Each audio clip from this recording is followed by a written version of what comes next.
Have you ever had one of those moments where you just wake up with inspiration, where you have a new idea to do something and you just have to try it? On July 1st, I woke up with the inspiration to create a new board game. It's a Frankenstein of some of my favorite games. It incorporates elements of tabletop RPGs, resource management games, and map building. I don't have a name for this game yet. I don't even know how I would produce it. I don't know what it will look like. I know I have to create this game. So I'm challenging myself to create this game within 90-ish days and launch it on Kickstarter.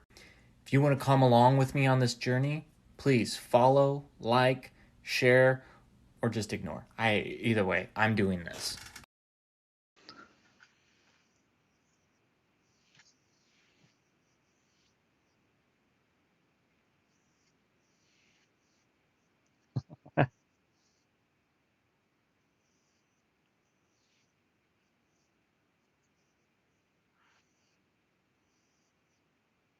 Hey, Mark.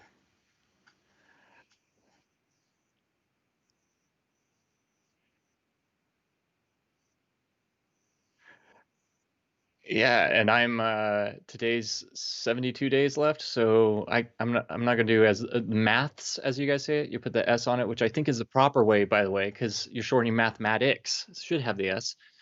But yeah, I guess that's like 12, 14 days, something like that in now. 18 days. I have no clue. But yes, Yeah, I have the dumb idea to try to create my own board game in 90 days. very good. Yeah, sorry about that. I just realised that somehow I muted my microphone there, so everyone just Oh, saw me lip syncing but could hear you. So hello oh, everyone, great. again, with audio this time. Um, yeah, so I think the first one I saw was you had about 74, 75 days left, so a few days ago, and I was like, wow, this sounds great, and sort of jumped Yeah. back to some of your early videos. So I guess firstly, like maybe just tell us a bit about yourself. Kind of where you're from, what you do, Yeah. all that jazz.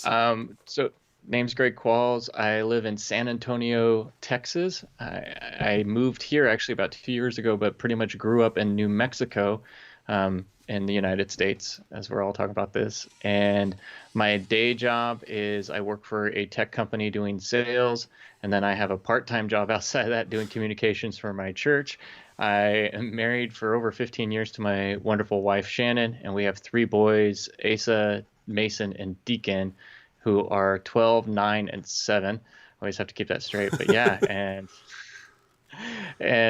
yeah, I've always enjoyed board gaming. And July 1st, woke up with this crazy idea of a board game. And I don't know how crazy it is. It's just like you have those moments where you have different concepts and ideas, and all of a sudden it just all clicks together.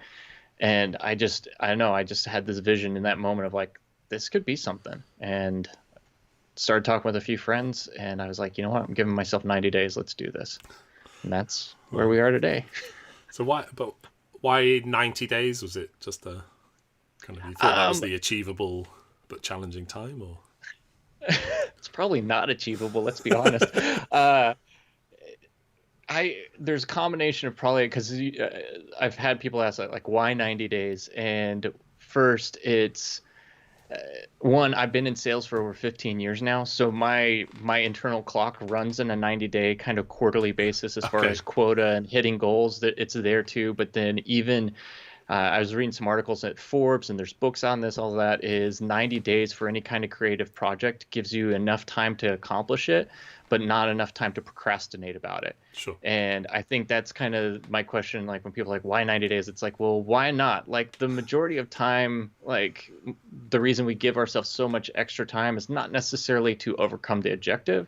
It's to give ourselves enough time to procrastinate about it. Maybe Yeah. we're afraid of like, if we put it out there, it might fail. And it's like, okay. And I told my wife, it's like, I'm giving myself 90 days. She's like, why 90 days? And I was like, well, if I'm going to fail at this, I want to fail fast. Yeah. But if I'm going to succeed, I want to succeed fast at it. So that's kind of the combination of it.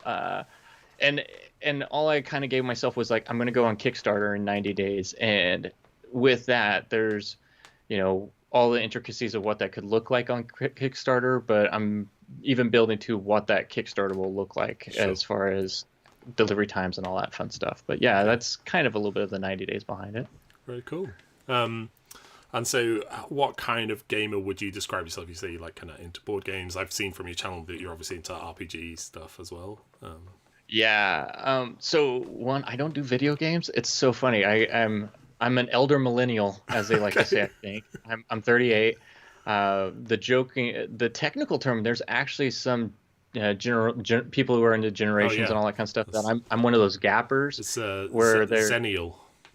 Mhm. Yeah, I I'm a Zennial. preferred when they were calling us the Oregon Trail generation. Yes, yeah, So the generation of kids who grew up playing Oregon Trail. I like that one better, but yeah, Zennial, yeah, sure, mix me up with the other people. I like my own unique name, but yeah. that's where I fall. So I grew up actually all my friends having video games. We didn't have a lot of money, so we didn't have video games in my house, and so I'd go to their house and watch them play video games, and I never really got to play, but we'd play board games around our house. I remember playing some with my parents, and my dad and I used to like to play checkers, and that I remember board game wise. And then when I got to college, it was all into card games. We'd stay up till like 2 a.m. every night playing Hearts. And so card games. So for me, it's always been this. Whenever I want to hang out with people, it's generally with games. And then as I got older, I got into more board games, and so I've played more board games. And then about a year and a half ago, I decided I've always wanted to play Dungeons and Dragons. It's just something I was always the guy on the outside having friends that did, and I wanted to Yeah. get into that. So I got into actually doing RPG with my boys, playing a version called Hero Kids. And they started playing them. My wife started playing them. My mom started playing because she was living with us for a little time. My mom, who's in her 60s, she's playing Dungeons and Dragons with us. It was Right. awesome. Cool. And that's kind of grown into it. And that's kind of Dungeons and Dragons has some inspiration in this game. I would say it's inspired from, but not. It's got some different intricacies in it. So when I say gamer, it's everything other than actual like video games. Yeah. So anything that's in that game realm, I like to play. Yeah. That's cool. And do you have? This is always I find it really tough, and I hate it when people ask me these questions. But I'm going to ask you it anyway. Do you have a top 3 games? Because for me, it changes daily, like depending on what mood I'm in. It does. And so I thought through this because you told me you're going to ask me this question. Number one for me right now is not a board game, but it is Dungeons and Dragons. I play every Thursday night. I DM one Thursday and then I play the next Thursday. So it's kind of 2 campaigns. I'm leading one and then I'm a part of another one. And it's all the same group of people. We just bounce back and forth, which is funny for them, seeing them try to switch what character they are. So it's just hilarious on that. But then when it comes to board games, my go-to one that it's just like I could play anytime is Catan, Settlers of Catan. I love it. And if you see some of the videos, you'll notice kind of the shapes of the map pieces inspired by Catan in there. Then card game wise, Phase 10. Okay. I love Phase 10, but that's because I always win. My wife will argue that she might not, but she's beaten me only twice I can remember that we've ever played Phase 10.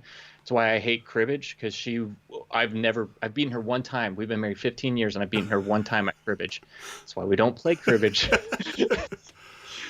And then probably my two favorite is most recently that I've been playing is Tiny Towns.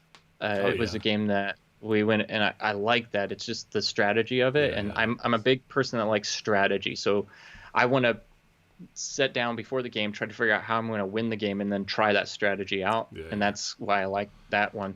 But then the one I play the most with my boys until recently was Throw Burrito, Oh yeah, yeah. and that yeah, we played that till I broke my pinky toe playing it. So that's Ow. kind of yeah. Wow. We had a modifier to the rules where if you threw and miss, then at that point you can run and grab and you can run away from each other. And I might have been trying to run away from one of my boys, and pinky hit the corner of the wall, and Oh man, so painful. yeah, it was fun. So we haven't played that in a while, but I like. Yeah, I remember we definitely had some of those games. We used to play a game when I was a kid called Pig, which is just a really, Okay. really silly, and like we played it through university and college and stuff. And but we used to make up like the original game. It's just a simple card game, and then at some point when someone has collected a set, they touch their nose, which is why it's called Pig. And then as soon Okay. as you see one person touch their nose, everyone has to do it, and whoever is the last person to do We it is the pig. But, so same thing, but we called it spoons. oh yeah, yeah, yeah. And so you'd have spoons in the Grab a middle, spoon. and that's what reminds me more of Throw Burrito of that, of Yeah, yeah. especially the injury part of it, because there were so many times people got injured playing Alright. spoons. Yeah, And yeah. Yeah, I have a scar on my hand. You might be able to just about make out. That was from Pig, where we had one. It was sweets. I think there was sweets or candy in the middle of the table, but there was always one less than the number of people that were playing, and it was my mother. My mother went to grab. Me and her were going to grab at the same time, and she just gouged a big bit out of my finger, out of my hand. But to be honest, you probably deserved it for something else. Probably, So like, that's how probably. that works. Yeah. But you've spoken a bit about it already, and someone was just asking in the comments. They probably jumped in a bit late, and we saw it in your intro video. So you are attempting to design a game and launch it on Kickstarter in 90 days. Yes. So why? The why part of it we covered a little bit already, of Yeah. like, why not, like my internal rhythms, different things like that, of forcing you to rather than procrastinate, to actually try to accomplish something. Yeah. I might fail, but at least I achieved something while I was failing, and I'm failing forward in it, as opposed to failing by just actually doing nothing at all. Yeah. And that's kind of the reason behind the 90 days. Yeah, we might. I mean, if you watch one of my TikToks, we play tested the other night, and it was hilarious because we got through all this game, and kind of one of the final parts of this game is you're fighting the big bad evil guy, as we're calling it right now, and it was down to one roll by one of my friends, and he had to roll at least 1 6, and that was it. And he had 2 dice, and he rolled snake eyes. And it was just like, well, lost. But it was like we had so much fun doing it, and I think that's kind of the epitome of this, is like wanting to try to accomplish this. But if we fail, you know what? We fail forward, and we keep moving from here on out. So That sounds good. And so, obviously, on TikTok, you have a personal channel as well, I think. But for this, you've set up Dialone Games, and you have the website Dialone Games. So, have you set that up just for this project, or do you have other stuff that you were doing through that already? that started just with this project, but kind of that is a little bit of the hope of this, is if this takes off, I've got other ideas already for games, ideas for expansions on this. I have friends that have been wanting to do games as well, so there's part of me that wouldn't mind turning this into a full publishing. And the idea of like Dialone Games kind of came from one of my friends that we played D&D together, but he played one time with me and my boys while we were playing, and my middle son Mason, he was 8 at the time. We're all going, like, there's some mission aspect going on, and we're all going around the table, and he's sitting there and he goes, all right, who's going to be part of my mission with me? And everybody's like, I will. And it gets to my wife, and in character she's like, I won't do it, and he just seedy, just straight eyes, just points at her and says, you will die alone. Wow. And it was just this, like, I don't know, it's been the story that keeps going on, and I think we all have those, like you talking about your mom, like Oh you go, I yeah, got a scarf. It's like we all have these memories from playing games together. And it was kind of talking to my friend. He's like, man, you should call like it die alone games. Like this yeah, idea of like the phrase for us is not like, oh, you're going to die alone. It's this idea of like, we're in this together, we win together, we lose together, we have memories together. And that's what's behind that as far as die alone. And then my wife was like, it has a cool twist too of like dice as far as die yeah, alone, yeah. playing with that kind of thing. And I was like, okay. So that's where the name came from. And then also, yeah, we built it out for this. And I've got a lot of experience in building websites. So I've built that like, a couple hours real quick and threw it up there just so there's too many times on TikTok and various platforms trying to say like, well, you can't share a link on there. So it's like, let's keep it simple. Go to Yeah. dialone.games or dialonegames.com. Yeah, I think I love that about like web designers because I do web design as well. I actually trained in Flash, which is a really useful skill these days. I told my wife I loved her by creating a Flash program. Oh, amazing! Yeah. Nice. So yeah, I know where you're from. Yeah. She's over there like laughing at me right now. So that is obviously Hopeless was romantic nerd. time well spent at university with learning Flash. It's come in really handy these days. I used to build whole websites in Flash. But anyway, I think one of the big secrets that web designers have managed to keep secret is just how little time it can take to make a website. Like this is at least 20 hours work. Yeah. Yeah. $5,000, please. Only when the DNS isn't working. But yes. Yes, definitely. So tell us a bit more about the game. You said it's kind of a bit of a hybrid of various different things. Yeah, so okay, the way I can tell you about it is it's kind of a combination of my favorite aspects of different games. Like I said, as far as the type of gamer, like whenever I play games, the one things that I like the most is the strategy aspect of it. And I just woke up one morning and I'd been watching some videos, of course, with Dungeons and Dragons stuff. And one of the videos I was watching about, the guy was actually walking through class systems in medieval times about cities and things like that. And I don't know, I woke up and just something clicked in my head of like, what if I took that, mixed that with kind of the map aspect of like Catan, and then pull in some resource management where you have to manage resources and build up and then prep and then have kind of a final combat element of it. And the game is that in a very small nutshell of you start off with one tile of your map piece, and then each turn you get to explore, move, or take an action that's based upon that tile piece. You build out the entire map, and as you do that, you use resources in essence to build up your character and make your personal character better, and it's co-op based. So you then, with your team, are ultimately working towards this final goal of fighting against a main opponent at the very end, and they're making sure that everybody's equipped or ready to do that. And then the last piece that makes this all kind of fun that we found is the time element. You have a certain number of rounds to do it in, and you got to fight. And if you're not ready by then, and if you're not even in place by then, you in essence can lose the game. That's kind of it in a nutshell. In my mind, it's gonna have fantasy-based elements all in this, but we're playtesting through all of it right now, which that's interesting during COVID because must be having to figure out how to do that. So I know it's kind of different all over the states depending on where you are. What's the situation? Can you guys meet up and game with other people, or is that not right now? Not in Texas and not in San Antonio, especially. So yeah. The game shop that I like to frequent the most is Night's Watch. It was voted, I think, last year like #1 game shop in North America. I don't know what happened there. The internet just kind of properly blipped. Very good. We're back. Perfect. Yeah, so for right now, one of the nice things about this game is I am building it as a solo up to 6 person. That's what I'm trying to do right now. And so the nice thing is I can play test the solo version a lot on my side.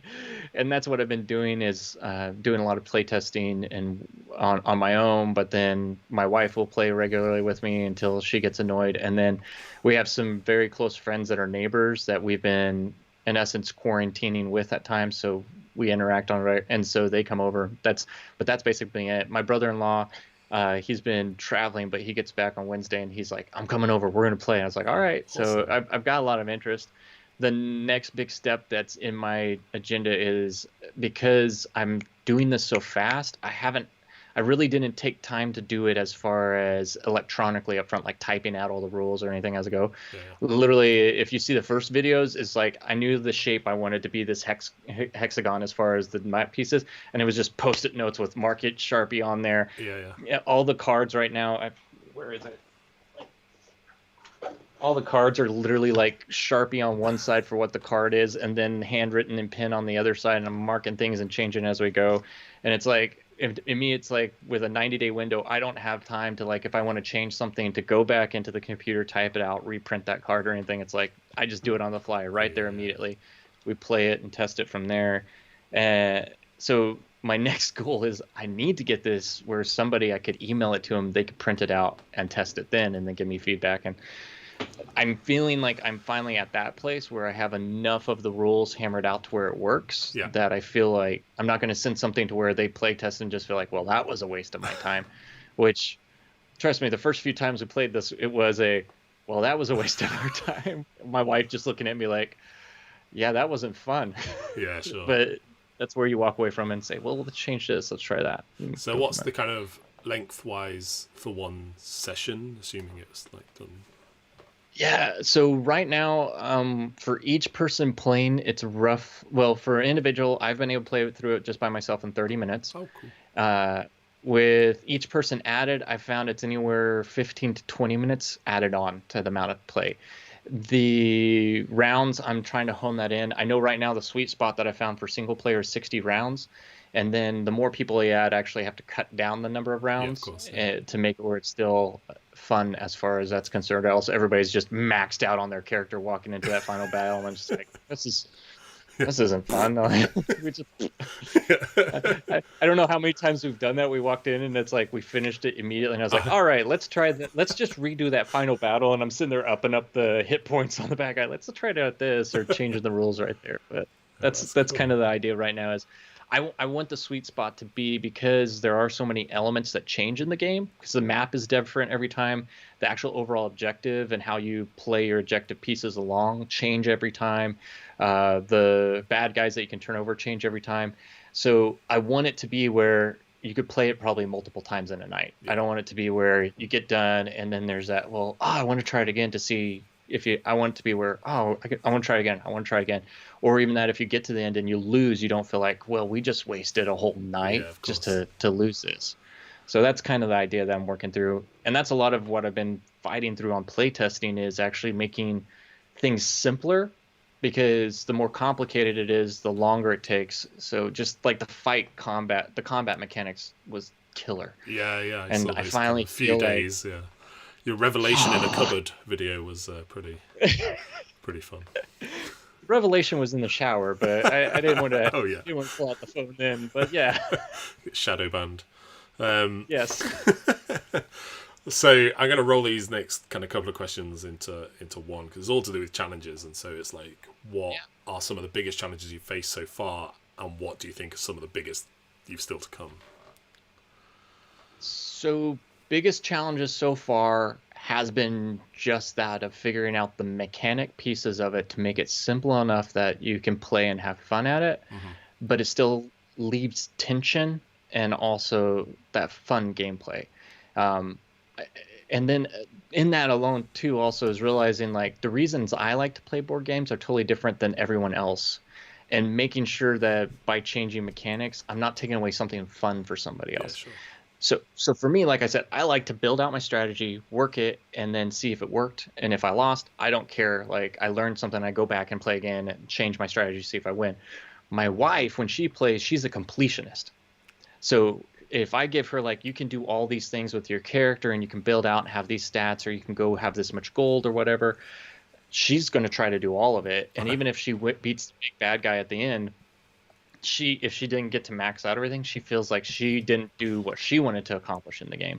And then I have like my middle son, when he's played it with me, he's the one that wants to have all this gold at the game. He doesn't care what the goal of the game is. He's like, well, I have a resource of gold, I want all the gold, and that's his. And then I have a dragon or a dwarf then or something, I guess. Yeah, it's in there. And then like, it's just seeing all that. Like, I have another friend, his whole goal is actually to break games. He's always trying to find the way to. He told me he played Ticket to Ride with his in-laws one times, and they don't play it to this day because he found a way, strategy wise or something in the rules, that if you play it a certain way, he says it annoys everybody, it pisses everybody off, but you win every single time. Yeah, yeah. And so they just don't play it as a family. And he's like, that was kind of fun for me. I'm like, what? But I love having him as one of my main play testers because that's his goal, is to break the game. And I'm like, come break it every single time, and we'll make it to where it's fun for everybody. Yeah. But that's probably been the biggest challenge right now, is that long-term challenges. I know there's no way to do this in 90 days by myself. Like that's the whole reality of it is. So right now, I think that's my biggest next steps is building out the team that's actually going to help me get this over the finish line. I'm kind of one of those serial entrepreneurial kind of guys. I've had several businesses. I have still to this day, that's kind of another side hustle that I do, handmade leather goods that I actually make myself. And what I've learned with all these is there's like three main key components to a business, and that's your marketing, your operations, and then your financial aspect of it. And those are the main team members that right now I've got, like family members and close friends and people that I'm trying to bring in to help out with that. That if I don't get those people in place, ultimately I know this will be a failure. So if it's all on me, I'll die alone. But the idea is to bring people in so we don't die alone. Yeah. Oh yeah, that's definitely good to have a good team around you. And probably one of the most important things, because I haven't seen it yet in your videos, but have you found a name for the game yet? Nope. It might be revealed when we do the Kickstarter at this point. Maybe it's a pledge level, like you get to name the game. Yes, that might be, yes. Top tier. You give $100,000 pledge level, and you get to name the game. No, that'd be like I was trying to remember the boat that got named something really weird, Boating with Boat Face. Boat. Yeah. Yes, maybe that's the name of the game. We just don't know it yet. Game Face. Yeah, and now it's an ongoing joke over here, because that was over here with one of the. I think it was in that RNLI boat, and they've just. It's every time any poll that's ever done now in the UK, it always has a something face option, because awesome. I was going to say right now the project name that I'm using internally is just BBEG. Oh, like so, standing for Big Bad Evil Guy. Because but to me, I don't necessarily want to make that, because that's not necessarily the goal of the game. The game is that cooperative part and building it out moving forward. So I don't know. It might stick. Who knows? But for now, that's kind of the project title as far as what I'm doing it with. Very cool. And then, so at some point, you are looking to get this game on Kickstarter, in some kind of at least semi-finished condition with some artwork and stuff. Oh yeah.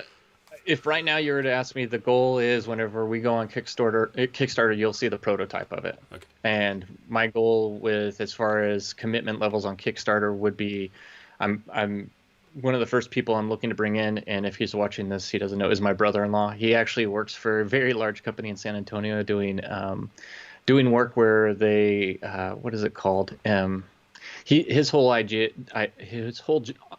job is he has to come up with ideas that save the company money or develops new products, and then he does all the work behind it to make sure that it's financially viable and how to do that. So I'll be bringing him in on this project actually to kind of work with the manufacturers, getting quotes, figuring all that out, so that way whenever we're on Kickstarter, we know, like, okay, here's the funding amount to actually make this a viable product, and the various tiers after that to expand it out, and then all the rewards, different things like that. So my goal right now, as far as with a Kickstarter, would be whenever we go live in October. And I say, like I always say, 90-ish days, because October 1st might be the absolute worst day to start a Kickstarter. Who knows? Like, that's where the research of it is like, I go out here with this game and there's somebody else that's a game designer that has thousands and thousands of followers, and that's when they decide to launch theirs. It's like, we'll wait a week. But my goal behind that is in October, we would be putting up a real viable number with the information behind it, so people can know, like, hey, if I'm putting towards this isn't some guy just going, I think $30,000, that'll make it happen. Like that, like, hey, if I put money in the pot and we reach this goal, I'm going to be seeing a physical game of this. in months to come. So that's my goal behind it, is like, I want to make this a reality. I don't want it to just be something where the Kickstarter is like, oh, you're funding me to go for another 90 days. Like, no, it's either we're having a game or we're not. Yeah, certainly. And especially if you want to make this a long-term thing, you want to make it so people get their game and have trust in the company and all that kind of jazz. Yeah. So have you run a Kickstarter before?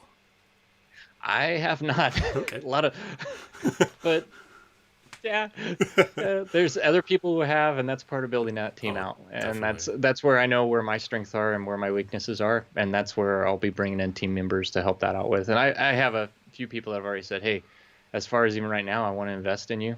Just get a little money behind it. So that's kind of little pieces behind there, knowing like, okay, well, we'll probably be able to bring in somebody that has a lot of expertise to help us build that out. But there's also the side of that too. Like, I look at Kickstarters and I'm like, okay, what is a Kickstarter? It's one, do you have a business? And I've done business plans all the way through. And so can I do a business plan? And then can I make, the other side of it is marketing. Can I make it look pretty and organized and everything out there? It's like, I've done that. So it's now just, I'm going to do it on this platform, and then learning all the intricacies around that. But I'm not one to say like, oh, I know how to do it. But I joke with people. I was like, I'm prideful enough to think I can do everything, and too dumb to know that I can't. Yeah. Very good. And have you kind of already set yourself like a goal that you would like to achieve, whether that's number of backers or like anything like that, or just a fund? Yeah, the main goal is to get it funded, so that way anybody that we have this game and we can go from there. Yeah. Kind of like, I want to have it funded to the point that people that support it and go there could walk away with a physical game at the end of it, or could then turn around and buy the physical game, depending if they, they're not able to put in the amount to get a physical copy of it. But that's my overarching goal. Number wise, I don't know what that would be, how many backers that would be, or what the dollar amount is. That's month 2 as far as in the 90-day plan. That's what we'll be working through on part of those. I can't even, part of it is I can't get quotes on manufacturing costs because I don't even know necessarily all the elements that are going to be in the game as far as pieces and cards and number of that. So that's a little bit of like, I got to get through this play testing to a viable part to be able to get the initial quote as far as working with manufacturers on that. Cool. Well, we'll have a chat afterwards. I know some people that might be able to help you. So. Okay. Well, thank you. That's okay. So sorry, I don't want to take up too much of your time. So if we can wrap. You got me as long as you want to, man. I'm free for the rest of the afternoon. I blocked this out. I knew after this I'd be exhausted too, so I was like, ow. Well, as you can probably see out my window, it's kind of getting to nighttime. Oh yeah. About 9:30. So. I forget that 6-hour difference. You are a night out, my friend, by the way.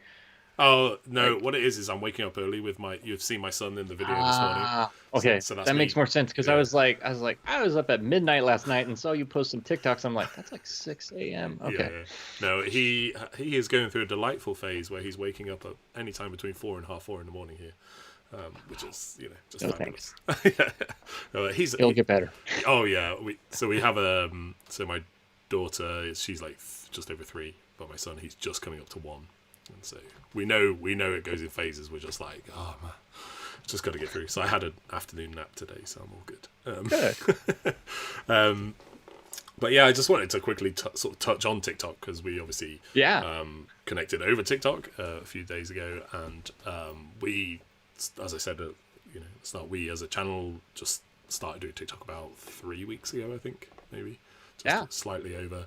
You've obviously been on it for a little while, and it was just kind of see a bit of what you thought of it as a platform and kind of. Well, you say a while. I started Dialone Games, I think, when it was like July 8th or 9th or something like that. Like, whenever I decided I'm doing the 90-day challenge and I made it retroactive from July 1st, I was like, I'm starting to TikTok on it. I had already been on TikTok before that, but it was just like, it was something fun I was playing around with. Yeah. And then what I saw was the power of it, because you mentioned so there's Greg Qualls. I have 2 TikToks. I feel really weird saying that. But there's the Greg Qualls one, and then there's Dialone Games. And Greg Qualls, I think it was like my 3rd video. I'd used somebody else's audio about coffee cups, and I put it on there, and that's like over 1 million views now. Like, I still get likes every single day. And I saw the power of TikTok. I've joked with my wife, TikTok's like the wild, wild west right now in the sense of like social media is concerned. Yeah. That there's untamed ground. You can easily make friends. The algorithm on one side, you're still having to work inside that to try to get people to see you. But on the flip side, if you get followers, you're able to interact with them on a regular basis. It's short, concise, consumable information. So as far as content creation, it's quick and easy to make something to put on there, as opposed to, and that's why I like it, is like, with 90 days, I don't have time to put together a 5-minute well-produced YouTube video. Yeah. And even then, like areas like Facebook and YouTube and Instagram, people are like set there now. Like to get more followers on those platforms, it's such an uphill battle. Whereas on TikTok, I mean, I've seen at times 100 follower growth in a single day on die-alone games.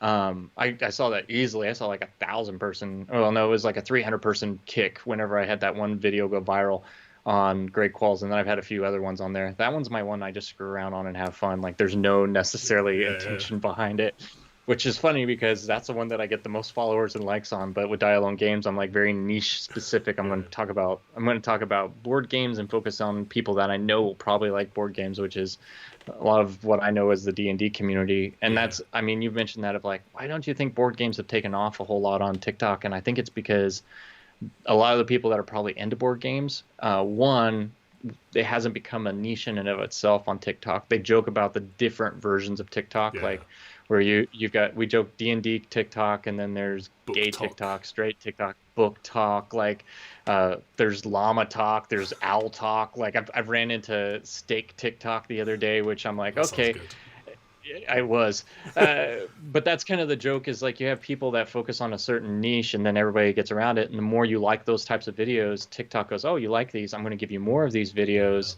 that align up with it. So it kind of falls into that line of, that's where it's nice, is you build a community really fast, because if you focus in on one thing, TikTok will start showing your videos to people that like that same thing. And I think that's what's happened, is there hasn't been a whole lot of people putting out very board game specific, or if it has been, it's been a very specific type of it, just reviewing board games, as opposed to incorporating board games into the entertainment of the video that they're actually doing.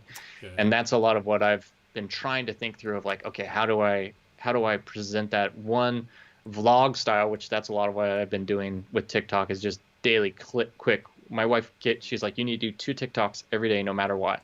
So one's always an update of like, here's what I'm doing today, which is interesting. TikTok is somewhat keeping me accountable. It's like become my boss. Like I know every day I have to tell him like, here's what I did today. Even like one day where I was like, I did nothing today, and that was the plan for today because I needed to. But then on the flip side of going, okay, I need to have something that's going to be interactive or entertaining or educational, that's going to draw in more people to help grow out that following. And that's why majority of it's TikTok. It's also fun. It's really fun. Like there's not a whole lot of politics. There's not a whole lot of fighting. It's just most people on there are just on there to have fun. And for that reason, I enjoy it for that. Like I know at some point, I'll probably have to get an Instagram and YouTube and Facebook page and all that kind of stuff. I'll do that, but hopefully it's like I'll do that whenever I find somebody that wants to be a team member on this. That will like, I'll run all that for you. Like great. I will send you pictures of what I'm doing, trying to make it look pretty. You get to figure out all the caption and stuff and videos and edit it, but I don't want to do that. I definitely, I think I've been thinking a lot of the same things. I found a few board game channels. Like there was one, I think he's around 16 or 17,000 followers. But compared to some of these, people that are just literally eating bacon every day and they'll have hundreds of thousands of followers. And you're like, oh, okay. Yeah, it's insane. And some of that's the Wild Wild West. Some of those people got on there way back in the infancy of it and just kept with it. And that's what's gotten to where they are. And that's where I feel it's like that the tipping point is happening a little bit with TikTok, where you have, now I mention it to people and they're like, well, the initial step is like, isn't that for a bunch of 14-year-olds? And you're like, well, it was, but it's not anymore. COVID-19 hit, and now we're all at home trying to find something to entertain us. Yeah, so we're all on here now. Yep. Who's on TikTok? Pretty much. And anybody that's not just was like, what just happened there?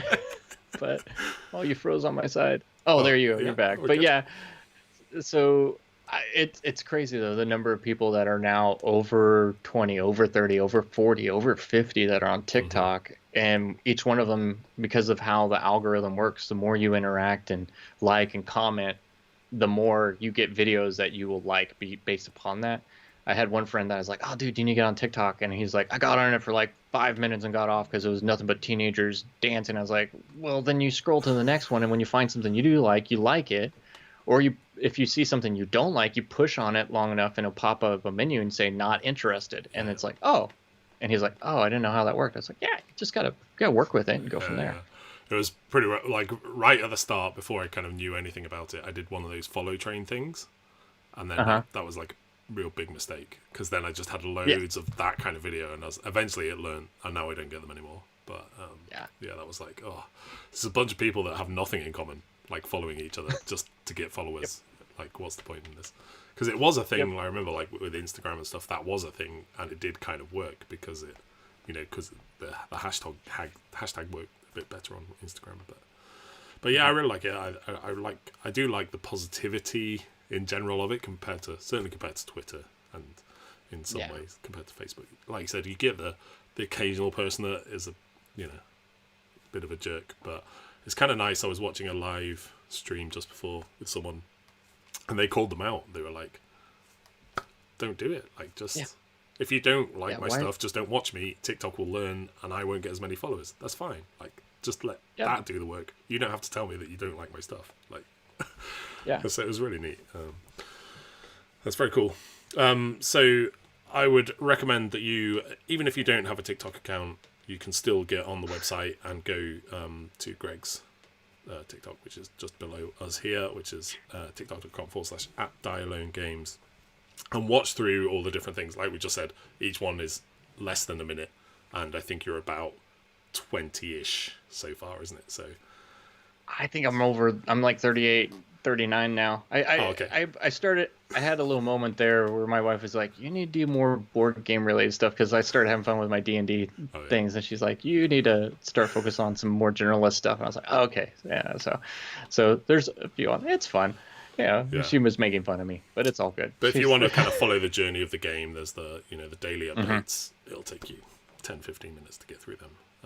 Yeah, Just and they're all marked on there, so you'll see like 82 days left, 81 days left. So if you're wanting just to watch the updates, just click on those and you'll get through them real quick. yeah. So you can go and follow, and I've got the website here. Is that the best place for people to find you and follow Yeah, you? so dialonegames.com. That's right now. It's a pretty simple to splash page where you can get links to anything that I'm doing. So there's to my Discord server. So if you want to join my Discord server, that's where we're doing some collaboration on there. People are helping out, and I want that to be a place. If you're on Discord servers and know what that's like, it's yes to talk about my game, but if you guys want to hop on there and talk about your games and we can hash things out, we've got two other guys on there already starting to talk like, I think I might try this to a kid. Like I'm not so much to think like this is my thing. Like, no, let's get together and talk things through. And then the other part that's I do have a Twitch channel and I do live stream my playtesting every now and then just to work things out. And then last but not least, there's a place there if you're not into any of those kinds of things, just drop your email in and subscribe. And I'm going to try to start doing that, like just a weekly email going out just to say here's an update of where we are. If anything, it might not end up being weekly, but if anything, that is when the Kickstarter launches. That's where I'll be definitely sending out information there for people to know about the Kickstarter and where we are. Very cool. And we would love to chat to you again in 72-ish days Yeah, and see how we'll it's get there. going, or maybe when the Kickstarter's live, and just learn, kind of update us on your journey and how things are going. Anytime. I'd love to, man. This is fun. Cool. Well, thank you so much for taking time out. I know you're working big, long, busy 18-hour days with all your various side hustles and jobs going on, and now this. So, yeah, I really appreciate you taking the time. But it's been a pleasure Thank to you. chat. Pleasure here too, Mark. Have a good one. Bye, everyone. Bye.